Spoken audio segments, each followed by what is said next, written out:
Shanti Devi intermediate college के YouTube channel में आपका स्वागत है।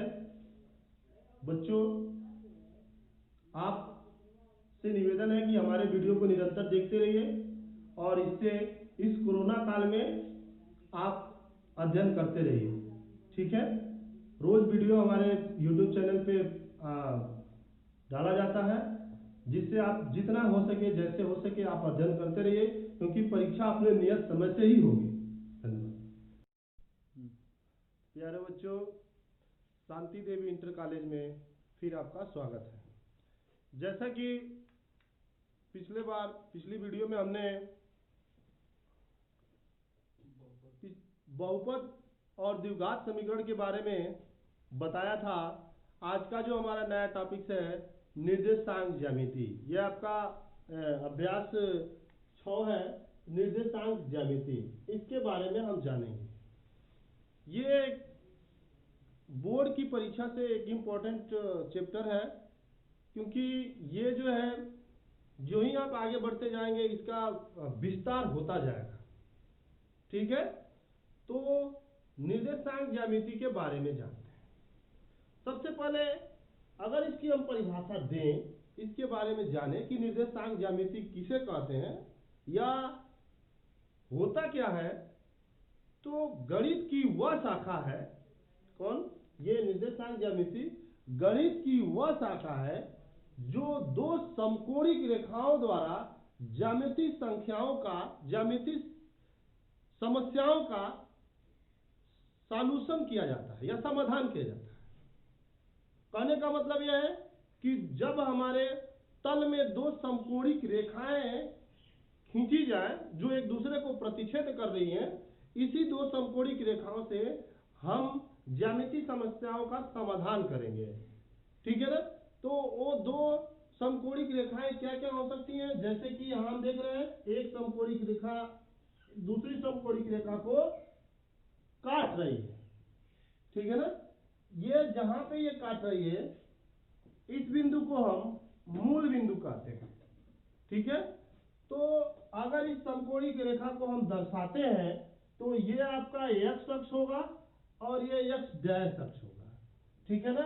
ये y है और ये y डैश, अर्थात ये संपूर्ण 360 अंश के कोण को 4 भागों में बांट दी।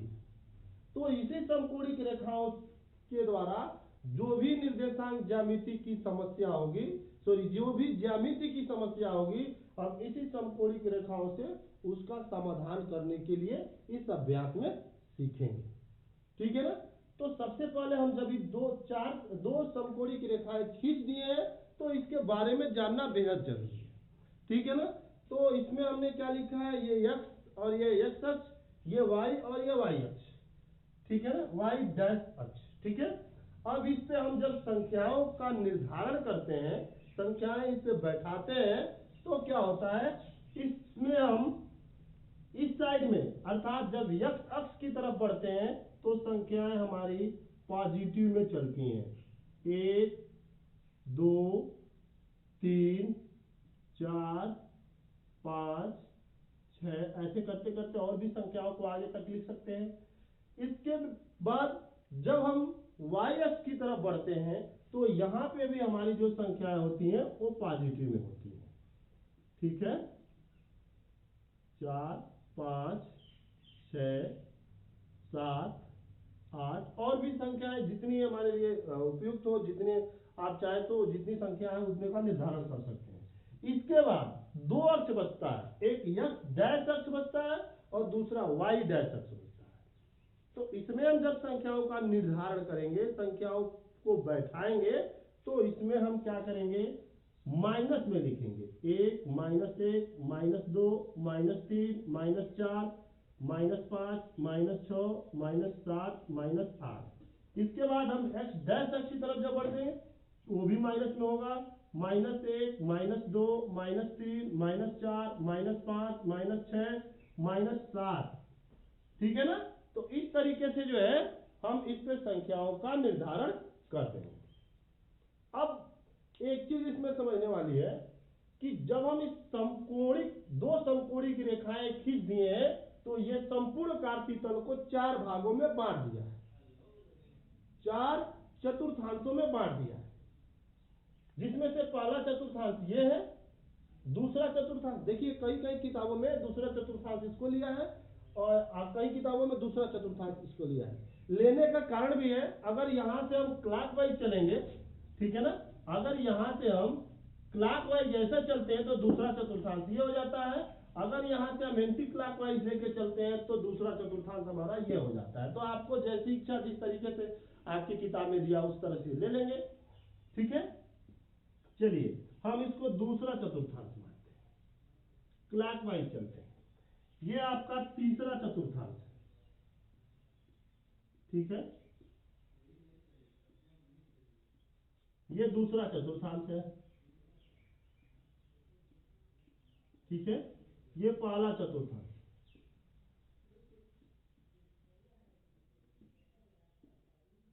ठीक है, और ये आपका चौथा चतुर्थांश है अर्थात चतुर्थ चतुर्थांश। एक चीज देखेंगे, इन दोनों चतुर्थांशों के बीच और इन दोनों चतुर्थांशों के बीच और इन दोनों चतुर्थांशों के बीच अर्थात चारों चतुर्थांशों में जो होता है वो 90-90 अंश का कोण होता है। जैसे यहां से हम देख रहे हैं 90 अंश का कोण है, यहां से हम देख रहे हैं 90 अंश का कोण है, यहां से भी देख रहे हैं 90 अंश का कोण है और यहां से भी देख रहे हैं तो 90 अंश का कोण है, ठीक है। तो ये हो गया आपका चतुर्थांश। अब हम चतुर्थांशों पे चिन्हों को किस प्रकार से बैठाते हैं, किस प्रकार से उस समस्याओं का हल करते हैं, चिन्हों की समस्याओं का हल कैसे करते हैं, तो देखेंगे आप यहां से प्रथम चतुर्थांश में अगर देखते हैं तो ये y अक्ष और x अक्ष ये दोनों पॉजिटिव चिन्ह वाले हैं, तो प्रथम चतुर्थांश आपका पूर्ण रूप से प्लस प्लस होता है, ठीक है। द्वितीय चतुर्थांश आपका क्या हो जाएगा, प्लस और माइनस। इसी तरह तृतीय चतुर्थांश आपका क्या हो जाएगा, माइनस माइनस। चतुर्थ चतुर्थांश में क्या हो जाएगा, माइनस और प्लस, ठीक है। तो ये चीजें हो जाएंगी, इस तरीके से हम संख्याओं को दर्शाएंगे। जैसे अभी मैं एग्जाम्पल के तौर पे आपको कोई संख्या दे दें कि ये बताइए -3 और -4, ठीक है ना, ये किस चतुर्थांश में स्थित है, तो आपका जवाब आना चाहिए इन चिन्हों को देख के माइनस माइनस दोनों संख्याएं माइनस माइनस में है, अर्थात ये तृतीय चतुर्थांश में स्थित है, ठीक है ना। इसी तरीके से अगर संख्या हम आपको दे दे 5 और 5, ये किस चतुर्थांश में स्थित है, तो आपका जवाब आना चाहिए पहले चतुर्थांश में स्थित है। अगर कोई संख्या मान लेते हैं दे दे 3 - 2, ये किस चतुर्थांश में स्थित है, तो दूसरे चतुर्थांश में स्थित है। इसी तरह से अगर कोई संख्या दे दे -3 2, तो ये किस चतुर्थांश में स्थित है, तो चौथे चतुर्थांश में स्थित है। कोई संख्या अगर दे दे -3 -5, तो किस चतुर्थांश में स्थित है, तो तृतीय चतुर्थांश में स्थित है। इस प्रकार से जो हम संख्याओं का निर्धारण करेंगे इस समकोणिक या निर्देशांक पे, तो इसी तरीके से हम रख लेंगे, ठीक है। अब देखिए अगला इसमें है आपका कि इन संख्याओं में जैसे किसी भी संख्या को दे देता है, आपके सामने बोला जाएगा कि लिखिए 5,2 या 2,5 या 6,2 जो भी लिखना है, तो जब भी निर्देशांकों को हम लिखते हैं तो छोटे कोष्टक में जैसे हमने बोल दिया लिखिए 6,2 6,2 और छोटे कोष्टक में इसको बंद कर देंगे पहली।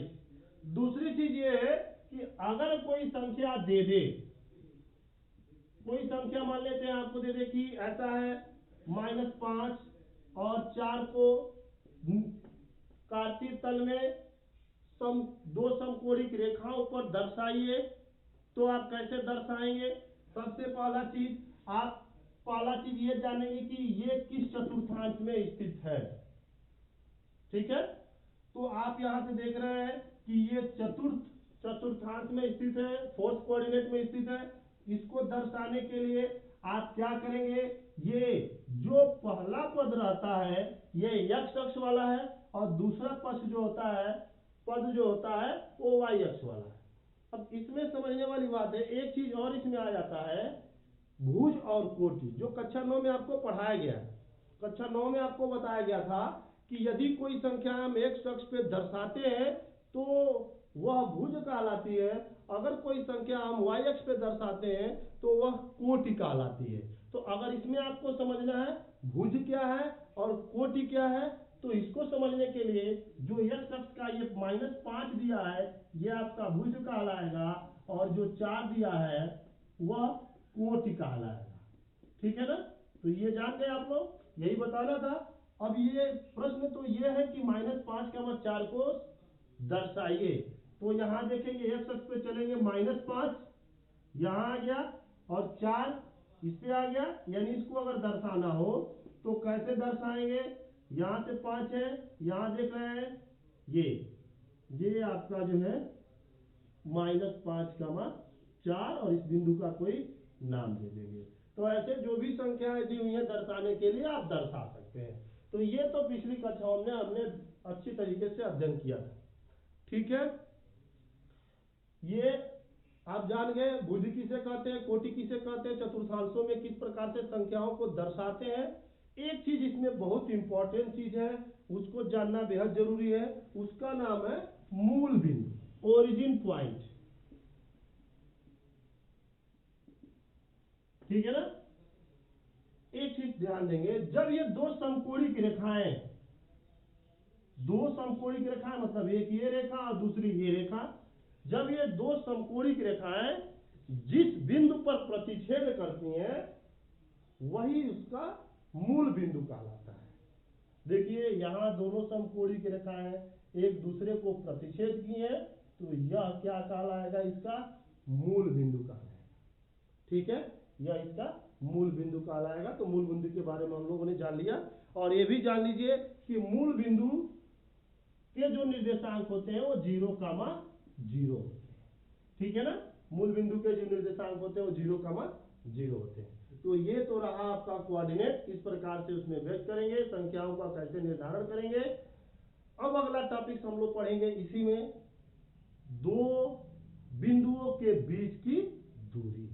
ठीक है ना, दो बिंदुओं की बीच की दूरी के बारे में हम पढ़ेंगे। ठीक है, तो दो बिंदुओं के बीच की दूरी, चलिए मान लेते हैं कि आपके पास दो बिंदु हैं, कोई दो बिंदु है। पहला बिंदु है x1 y1, दूसरा आपके पास है x2 y2।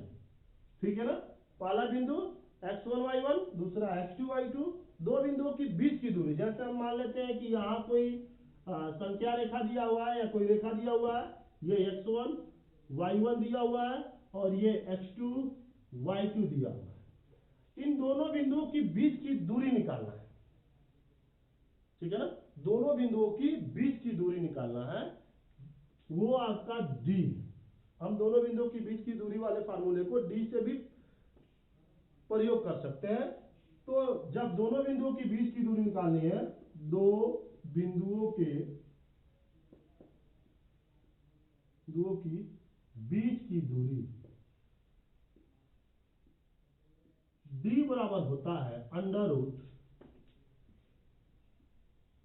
√x2 minus x1 का whole square plus y2 minus y1 का। ठीक है ना, या आप ऐसे भी कर सकते हैं, ऐसे भी इस फार्मूले को बना सकते हैं, दो बिंदु के बीच की दूरी बराबर x अक्ष के निर्देशांकों का अंतर का स्क्वायर प्लस y अक्ष के निर्देशांकों के अंतर का स्क्वायर। ठीक है ना, ऐसे भी आप कर सकते हैं। दूसरा चीज, ये आपका फार्मूला हो गया। जैसे एक एग्जांपल के तौर पे हम कोई एक सवाल ले लेते हैं, मान लेते हैं कि उदाहरण के तौर पे यहाँ आपका दिया हुआ है 3,4 और -5,2, इनके बीच की दूरी निकालनी है। ठीक है ना, ध्यान से देखिए, उदाहरण हमने लिया है, इसको आप नोट कर लीजिएगा क्योंकि आगे इसका उपयोग ज्यादा है। ठीक है ना, तो 3,4 और -5,2 हमने दो बिंदु ले लिया, दोनों बिंदुओं की बीच की दूरी बतानी है। तो चलिए d = यहां से लिखते हैं √x2 माइनस x1 का whole square plus y2 minus y1 का। ठीक है ना, यहां से देखेंगे, सबसे पहले आप जानेंगे x1 x2 और y1 y2 क्या है। यहां देखिए इस कोष्टक में ये आपका x1 है, ये y1 है। तो यहां मन करे तो आप लिख सकते हैं x1 बराबर 3, y1 बराबर 4, x2 बराबर -5 और y2 बराबर आप लिख सकते हैं 2। यहां से रखेंगे x2 माइनस x1, तो -5 -3 का होल स्क्वायर प्लस y2 का रखेंगे, y2 कितना लिया हुआ है 2 माइनस y1 कितना है 4, इसका होल स्क्वायर। अब यहां से देखेंगे इन दोनों को जोड़ेंगे, -5 -3 -8 हो जाएगा और -8 का जब वर्ग करेंगे तो 64 हो जाएगा, प्लस 2 में से 4 जाएगा 2 होगा, 2 का फिर वर्ग करेंगे तो 4 होगा, ये आपका हो जाएगा 68। ठीक है ना। तो इस प्रकार से जितनी भी आप प्रश्नावली में जो भी प्रश्न दिए हुए हैं वैसे आप चाहें तो दो बिंदुओं के बीच की दूरी वाला फार्मूला लगा के हल कर सकते हैं। ठीक है ना। इसके बाद हम बताएंगे आपको कि इसमें त्रिभुज सिद्ध करने के लिए आता है कि ज्ञात कीजिए कि ये बिंदु किसी त्रिभुज, ये समबाहु त्रिभुज है या विषमबाहु त्रिभुज है या आयत है। तो इसके बारे में हम अगले वीडियो में यानी कल बनाएंगे आपको, उस वीडियो में आपको बताएंगे 2-3 प्रश्नों को हल करके कि कैसे सिद्ध किया जाता है। ठीक है, तब तक के लिए धन्यवाद।